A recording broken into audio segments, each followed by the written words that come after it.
Waduh, nakut-nakutin aja nih Mpok. Menyebutkan secara pasti tanggal yang membuat Mpok Ati ketakutan. Ternyata Mpok Ati juga mempercayai ramalan. Januari kemarin ini, Emak buka-buka TikTok. Ngeramal lah tentang apa yang akan terjadi tahun 2024. Ya. Dari sekian banyak ramalan, salah satunya ada dia sebut tahun 2024 ada artis senior yang meninggal dan dia kena kanker.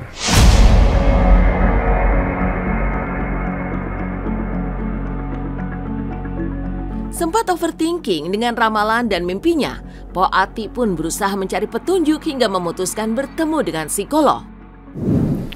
Sama psikolog, Emak konsultasi gimana caranya ngehilangin pikiran yang itu tuh, yang ketakutan. Iya. Dia bilang bicara sama diri sendiri. Kalau semua itu takdir, maksudnya kalau misalnya juga Emak amit-amit harus rela, harus ikhlas. Jadi harus ngomong sama diri sendiri katanya.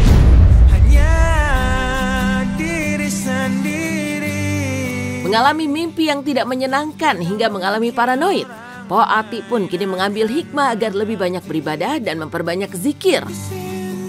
Well, berbicara soal mimpi yang menakutkan, psikolog pun memberikan pandangan soal mimpi yang dialami seseorang. Nah, dalam psikologi itu mimpi itu tidak semata-mata hanyalah bunga tidur, tapi mimpi juga adalah bagian dari hal-hal yang tidak bisa kita selesaikan di alam sadar kita. Tapi jangan lupa, ini juga mimpi itu adalah bentuk afirmasi dari banyak hal. Bukan hanya ketakutan kita, bisa jadi juga adalah hal yang terakhir kita nonton misalnya sebelum tidur, hal terakhir yang kita baca gitu ya. Atau hal-hal yang sedang benar-benar menghantui, tanda kutip ya, benar-benar sedang mengganggu pikiran kita. Kalau misalnya kamu lagi mau ujian, lalu kamu mimpi belajar, itu wajar dong. Karena kamu sedang dihantui ketakutan kalau misalnya udah oke belum ya belajarnya gitu. Ketika orang takut mati bukan karena dia bukan orang yang tidak religius, tapi lebih sering karena ketidaktahuan terhadap apa itu yang akan ada di balik kematian.